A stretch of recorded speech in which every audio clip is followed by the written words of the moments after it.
నమస్తే, welcome to right angle. Tehrik-e Taliban Pakistan TTP పేరిట పాకిస్తాన్లోని సైన్యం పైన విరుచుకుపడుతున్నటువంటి ఉదాహరణలు అనేకం కనబడుతూ ఉన్నాయి. టీటీపీ సంస్థ పాకిస్తాన్ సైన్యానికి వ్యతిరేకంగా ఖైబర్ పఖ్తూన్ఖ్వా అనే రీజియన్లో పోరాటం చేస్తోంది. అదే పేరుతో తెహ్రీకే తాలిబాన్ పాకిస్తాన్ లాగే భారతదేశంలో కూడా తెహ్రీకే తాలిబాన్ హిందుస్థాన్ అనే ఒక ఆర్గనైజేషన్ పుట్టింది. టీటీపీ పాకిస్తాన్లో ఉగ్రదాడులు చేస్తూ ఉంటే, పాకిస్తాన్ సైన్యానికి వ్యతిరేకంగా పోరాడుతూ ఉంటే, టీటీహెచ్ భారత్లో పోలీసులు, ఇంకా చెప్పాలంటే కొంతమంది జాతీయవాదులు టార్గెట్గా అటాక్స్కి పూనుకొని ఆ విధంగానే ఇక్కడ రిక్రూట్మెంట్ జరుగుతోంది, రాడికలైజేషన్ జరుగుతోంది. ఇంకా చెప్పాలంటే గత కొంతకాలంగా భారతదేశంలో ఒక యుద్ధ వాతావరణాన్ని క్రియేట్ చేయడానికి అనేక కుట్రలు జరుగుతూ ఉన్నాయి. ఆ కుట్రల్ని పదే పదే భారత నిఘా వర్గాలు పటాపంచలు చేస్తూ ఉన్నాయి కాబట్టి మనం ప్రశాంతంగా ఉండగలుగుతున్నాం. లేదంటే ఇది చాప కింద నీరులా ఈ టీటీహెచ్ కార్యకలాపాలు విస్తరిస్తున్నాయి. ఆ వివరాలు మీ ముందుంచే ప్రయత్నం చేస్తాను. ఇందాక నేను చెప్పినట్టుగా టీటీపీ తెహ్రీకే తాలిబాన్ పాకిస్తాన్ అనేది ఖైబర్ పఖ్తూన్ఖ్వా పాకిస్తాన్లోని ఈ రీజియన్లో అక్కడ వాళ్ళు పాకిస్తాన్ ఎస్టాబ్లిష్మెంట్కి వ్యతిరేకంగా పోరాడుతున్నారు. అయితే అదే పేరిట భారతదేశంలో కూడా ఒక ఆర్గనైజేషన్ స్టార్ట్ చేశాడు ఈ షహజాద్ భట్టి అనేటువంటి వ్యక్తి. షహజాద్ భట్టి పాకిస్తాన్లోని లాహోర్ కేంద్రంగా ఈ ఆపరేషన్స్ నిర్వర్తిస్తున్నాడు. అతను గతంలో గ్యాంగ్స్టర్గా ఉండేది. గ్యాంగ్స్టర్ కాస్త ఇప్పుడు నార్కోటిక్స్, డ్రగ్స్ సరఫరా చేసే వ్యక్తిగా, అదేవిధంగా టెర్రర్ కార్యకలాపాలు నిర్వర్తించేటువంటి వ్యక్తిగా, ఇప్పుడు ఐఎస్ఐకి మోస్ట్ ఇంపార్టెంట్ వ్యక్తిగా షహజాద్ భట్టి లాహోర్ కేంద్రంగా కూర్చొని భారత్లో ఇక్కడ ఉన్నటువంటి యువకుల్ని తమ వైపు తిప్పుకొని సోషల్ మీడియా హ్యాండిల్స్ ద్వారా వాళ్ళని రిక్రూట్ చేసుకొని రాడికలైజ్ చేస్తూ ఉన్నారు. వరుసగా ఈ మధ్యకాలంలో గత 6 నెలల్లో అనేక మందిని అదుపులోకి తీసుకున్నారు పోలీసులు, ఎన్ఐఏ అధికారులు అండ్ అదేవిధంగా ఏజెన్సీస్, ఏటీఎస్ లాంటి సంస్థలు. వీళ్ళు చాలామందిని అరెస్ట్ చేస్తూ వస్తూ ఉన్నారు. వీళ్ళందరికీ కింగ్ పిన్ ఐఎస్ఐ తరపున ఉన్నటువంటి హ్యాండ్లర్ ఎవరు అనంటే కనుక ఈ షహజాద్ భట్టి పేరే వినిపిస్తోంది. మొన్న మే నెలలో, మొన్ననే జస్ట్ 2-3 రోజుల క్రితం ఒక ఇన్సిడెంట్ జరిగింది. అదేంటంటే 24th మే రోజున టీటీహెచ్ తెహ్రీకే తాలిబాన్ హిందుస్థాన్ పేరిట ఒక పోస్టర్ వెలిసింది. అందులో ఏంటంటే ఏఎస్ఐ జోగా సింగ్ని అమృత్సర్లో ఇద్దరు దుండగులు వచ్చి అతన్ని కాల్చేసి చంపేశారు. కాల్చి చంపినటువంటి విజువల్ని రికార్డ్ చేశారు. ఆ ఏఎస్ఐ జోగా సింగ్ వెళుతున్నటువంటి వాహనము, దానికి సంబంధించినటువంటి ఆయన వెళుతున్నటువంటి వాహనాన్ని విజువలైజ్ చేయడము అండ్ ఆయన్ని చంపడము, చంపిన తర్వాత ఆ విజువల్స్ని చూపించి ఒక వీడియోని రిలీజ్ చేసి సోషల్ మీడియాలో పెట్టారు. ఆ తర్వాత ఒక పోస్టర్ వెలిసింది టీటీహెచ్ పేరిట. ఆ టీటీహెచ్ ఈ హత్యని మేమే చేశామని క్లెయిమ్ చేసుకుంది. టీటీహెచ్ ఎవరో తెలుసు కదా, తెహ్రీకే తాలిబాన్ హిందుస్థాన్. ఈ టీటీహెచ్ సంస్థ నిజంగా టీటీపీ సంస్థకి లింక్ ఉందా అనంటే కనుక ఖచ్చితంగా నో అనే సమాధానం వస్తుంది. కానీ టీటీహెచ్ అనే పేరుని వాడుకుంటున్నారు. ఎందుకు అనంటే కనుక టీటీపీ అటు ఆఫ్ఘనిస్తాన్కి సంబంధించిన తాలిబాన్లు టీటీపీ అనే ఆర్గనైజేషన్ ద్వారా పాకిస్తాన్ సైన్యం పైన దాడులు చేస్తోంది. ఈ నేపథ్యంలో ఇక్కడ భారత్లో అట్లాంటి ఒక ఆర్గనైజేషన్ని ఏర్పరిచి, టీటీహెచ్ అనే ఒక ఆర్గనైజేషన్ ఏర్పరిచి ఇక్కడ కూడా తెహ్రీకే తాలిబాన్ హిందుస్థాన్ పేరిట ఆర్గనైజేషన్ కార్యకలాపాలు నిర్వర్తిస్తే ఈ రెండు ఒకటే, ఆఫ్ఘనిస్తాన్ భారత్ కలిసి పాకిస్తాన్ మీద దాడులు చేస్తున్నాయని చూపించడం కోసం ఈ ఆర్గనైజేషన్కి ఈ పేరు పెట్టడం జరిగింది. సో అయితే ఇది కేవలం ఇక్కడ అమృత్సర్లో జరిగినటువంటి ఒక పోలీస్ అధికారి హత్య మాత్రమే కాదు. ఈవెన్ ఫిబ్రవరి నెలలో, ఈ 2026లోనే ఫిబ్రవరి నెలలో గుర్దాస్పూర్ జిల్లాలో దోరంగ్లా పోలీస్ అవుట్పోస్ట్ దగ్గర 2 పోలీసుల్ని కాల్చి చంపారు. సేమ్ మోడస్ ఆపరెండి కనిపిస్తోంది. ఇప్పుడు ఈ గుర్దాస్పూర్, ఈ అమృత్సర్లో ఏఎస్ఐ జోగా సింగ్ని చంపినప్పుడు ఎలాగైతే వీడియోలు చిత్రీకరించారో అలాగే ఈవెన్ ఫిబ్రవరి నెలలో కూడా ఆ 2 పోలీసుల మీద దాడి చేసినప్పుడు, చంపేసినప్పుడు కూడా విజువల్ రికార్డ్ చేయడం సోషల్ మీడియాలో పెట్టారు. అండ్ సోషల్ మీడియా పెట్టి దాని ద్వారా కొంతమందిని రిక్రూట్ చేసుకునేటువంటి ప్రయత్నం చేస్తూ ఉన్నారు. అండ్ జమ్మూ కాశ్మీర్కి సంబంధించినటువంటి డీజీపీ, మన తెలంగాణ ప్రాంతంలో కూడా ఆయన పనిచేశారు. ఈవెన్ కరీంనగర్ ఎస్పీ కూడా పనిచేశారు. నలిన్ ప్రభాత్ గారు జమ్మూ అండ్ కాశ్మీర్కి డీజీపీగా ప్రస్తుతం వ్యవహరిస్తున్నారు. నలిన్ ప్రభాత్ గారు మొన్న మధ్యనే ఈ టీటీహెచ్కి సంబంధించిన ప్రస్తావన చేసి షహజాద్ భట్టి పేరుని ఆయన ఉటంకించడం జరిగింది. షహజాద్ భట్టీకి డైరెక్ట్గా వార్నింగ్ ఇచ్చారు. We will hunt and hound you wherever you are అని వార్నింగ్ ఇచ్చారు. షహజాద్ భట్టి ఎక్కడున్నా సరే మేము నిన్ను వెతుక్కుంటూ వచ్చి నిన్ను చంపేస్తామని నలిన్ ప్రభాత్ ఈ మధ్యలో ఒక స్టేట్మెంట్ కూడా ఇచ్చారు. అసలు ఈ టీటీహెచ్ కార్యకలాపాలు ఏ విధంగా ఉంటాయి, ఎందుకని టీటీహెచ్ అనే ఒక పేరుని ఉపయోగించుకుంటున్నారు, టీటీపీ అనే పేరుకి ప్రత్యామ్నాయంగా దీన్ని ఎందుకు తీసుకొస్తున్నారు అని అంటే కనుక దీంట్లో మేజర్గా కనబడుతుంది అంటే పాకిస్తాన్ ఇప్పుడు ఈ టీటీహెచ్ కార్యకలాపాలు ఏవి జరిగినా కూడా అది మాకు సంబంధం లేదని చేతులు దులుపుకోవడానికి వీలుగా ఉంటుంది. గతంలో ఇట్లాంటి కుట్రే చేశారు. సిమి అని student Islamic movement of India అని ఒక ఆర్గనైజేషన్ క్రియేట్ అయింది. భారతదేశంలోనే ఆర్గనైజేషన్ ఉంటుంది. ఇండియన్ ముజాహిదీన్ భారతదేశ కేంద్రంగానే పనిచేసినట్టుగా చూపిస్తారు. ఈవెన్ పిఎఫ్ఐ భారత్ కేంద్రంగానే టెర్రరిస్ట్ కార్యకలాపాలు చేస్తారు. వీళ్ళందరికీ ఫండింగ్ ఇదంతా కూడా ఐఎస్ఐ చూసుకుంటుంది. అయితే ఇప్పుడు వాళ్ళు ఏం చెప్తారు అని అంటే ఇది భారత్లో జరుగుతున్నటువంటి దాడులు మాకు సంబంధం లేదు, మేమేం టెర్రరిస్టులను పంపించలేదు, అక్కడ వాళ్ళే అక్కడే దాడులు చేసుకుంటున్నారు, మాకు సంబంధం లేదని చేతులు దులుపుకునే ఒక ప్రక్రియ. రెండోది ఏంటంటే ఇది ఇస్లామాబాద్కి సంబంధించి ముఖ్యంగా ఇప్పుడు టీటీపీకి టీటీహెచ్కి కనెక్షన్ ఎస్టాబ్లిష్ చేసి పాకిస్తాన్ తాలిబన్లు అండ్ ఆఫ్ఘనిస్తాన్ తాలిబన్లు భారత్ కలిసి ఈ విధ్వంసం చేస్తున్నాయని చూపించే ప్రయత్నం అంతర్జాతీయ వేదికలపైకి తీసుకెళ్లే ప్రయత్నం చేయవచ్చు. ఇక మూడవ అంశం ఏంటంటే పాకిస్తాన్ హ్యాండ్లర్స్ ద్వారా ఇప్పుడు రిక్రూట్మెంట్ జరగడానికి అంటే పాకిస్తాన్ ఏజెన్సీస్ లష్కర్ ఎ తోయిబానో హిజ్బుల్ ముజాహిదీనో జైషే మహమ్మదో ఇవన్నీ కూడా ఇంటెలిజెన్స్ ఏజెన్సీస్ లిస్ట్లో ఉంటాయి. సో ఇక్కడ ఏ కార్యకలాపాలు చిన్నవి జరిగినా కూడా ఇమీడియట్గా సమాచారం వస్తుంది. అట్లా కాకుండా ఉండడం కోసం ఇంకో కొత్త ఆర్గనైజేషన్ పెట్టుకొని ఇంకో కొత్త పేరు పెట్టుకొని కొత్త వ్యక్తుల్ని హ్యాండ్లర్స్ని పెట్టేసి ఆ హ్యాండ్లర్స్ ద్వారా భారతదేశంలో రిక్రూట్ చేసి ఇక్కడో విధ్వంసం సృష్టించడం, ఇలా రకరకాల రీజన్స్ తోటి ఇప్పుడు ఈ టీటీహెచ్ కార్యకలాపాలు నడుస్తూ ఉన్నాయి.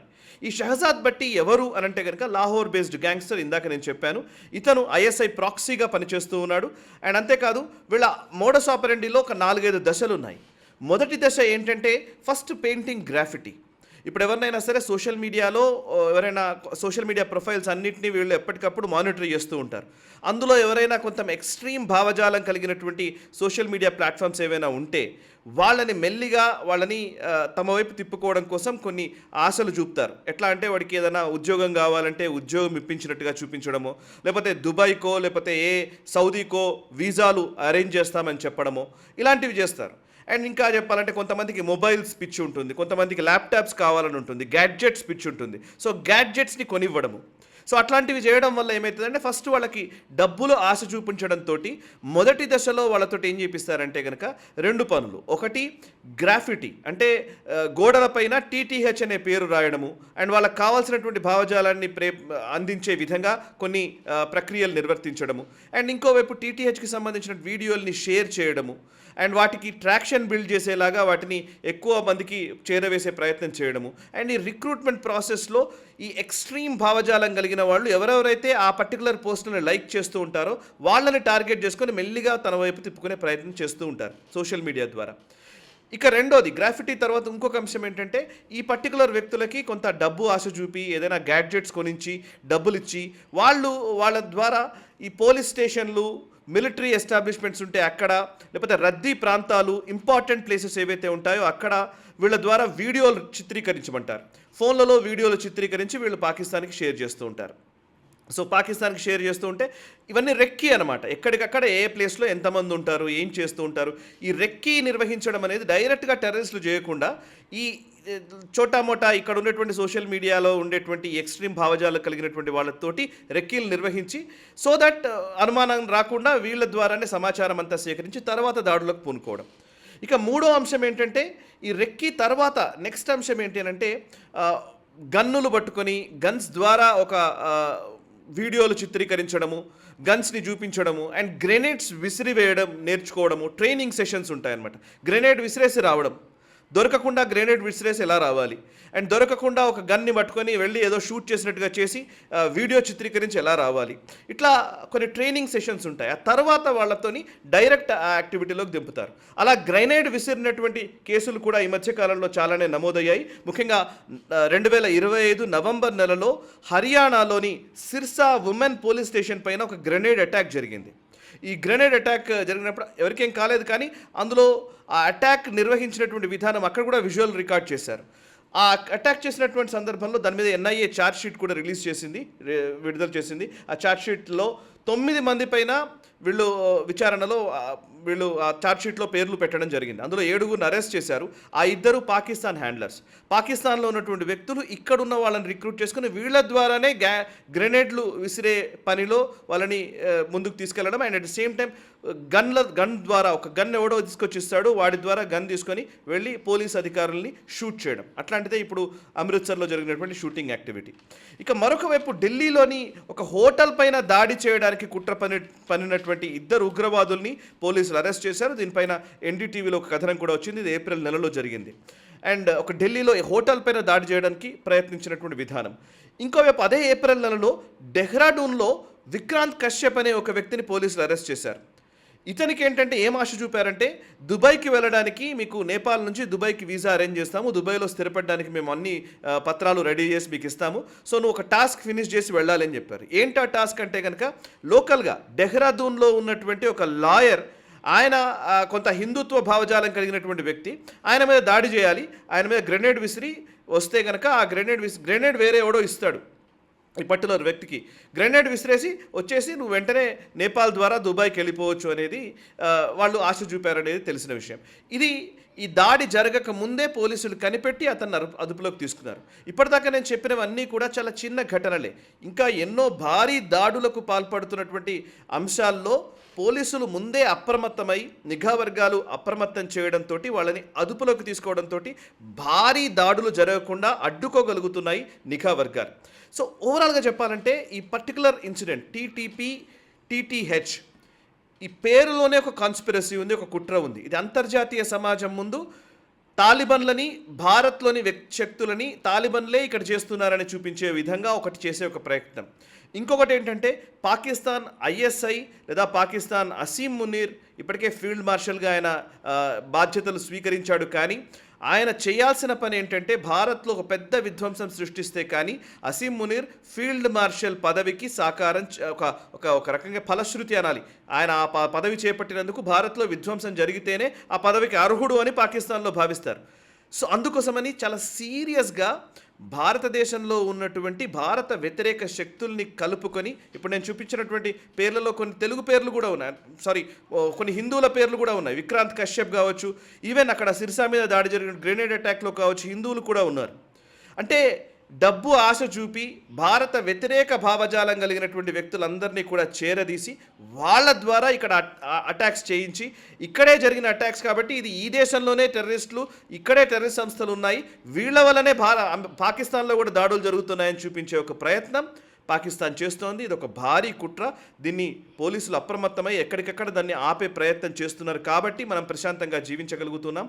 ఇవన్నీ నేను ఎందుకు చెబుతున్నాను అనంటే కనుక, అనేక రాజకీయ కోణాలు, రాజకీయ చర్చలు ఇవన్నీ ఉండగా కూడా వీటి గురించి ఎందుకు తెలుసుకోవాలి అనంటే, మనకు ఈ విషయాలు తెలియడం వల్ల మనం అప్రమత్తంగా ఉంటాం. మన చుట్టుపక్కల జరుగుతున్నటువంటి పరిణామాల్ని మనం అబ్జర్వ్ చేస్తూ ఉంటాం.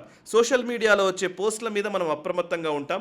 ఏ పోస్టు ఎవరు ఎలాంటి చేస్తున్నారు, ఇలాంటివి కొంచెం గమనంలోకి వస్తే కనుక, మన అబ్జర్వేషన్లోకి కనుక వస్తే కనుక ఖచ్చితంగా సంబంధిత అధికారులకు సమాచారం ఇవ్వడం కూడా మనం చేయాలి. అది కూడా మన బాధ్యతే. సో అందుకోసమే నేను ఈ టెర్రరిస్ట్ వార్తల్ని రెగ్యులర్గా కావాలని నేను ఈ విషయాల్ని ఎక్కువగా ఎక్స్ప్లెయిన్ చేస్తూ వస్తూ ఉన్నాను. So please be aware of this. And మన చుట్టూ జరుగుతున్నటువంటి ఇట్లాంటి కార్యకలాపాల గురించి మనం తెలుసుకోవడము, 10 మందికి తెలియజేయడం కూడా అవసరం. కాబట్టి నేను ఈ వీడియో ద్వారా మీకు వివరాలు తెలియజేశాను. నచ్చితే ఈ వీడియోని లైక్ చేయండి, 10 మందికి షేర్ చేయండి, కమెంట్స్ ద్వారా మీ అభిప్రాయాలు మాతో పంచుకోండి. మనసా వాచా కర్మణ, దేశహితం కోసం నేషనలిస్ట్. ఈ వీడియో మీకు నచ్చినట్టయితే లైక్ చేయండి, 10 మందికి షేర్ చేయండి, అలాగే కామెంట్ల రూపంలో మీ అభిప్రాయాలను మాతో పంచుకోండి. Nationalist hub group of channels ను సబ్స్క్రైబ్ చేసుకుని తెలుగునాట జాతీయవాద జర్నలిజాన్ని ప్రోత్సహించండి. ఈ వీడియో కింద ఉన్న బెల్ ఐకాన్ పై క్లిక్ చేయడం మర్చిపోవద్దు.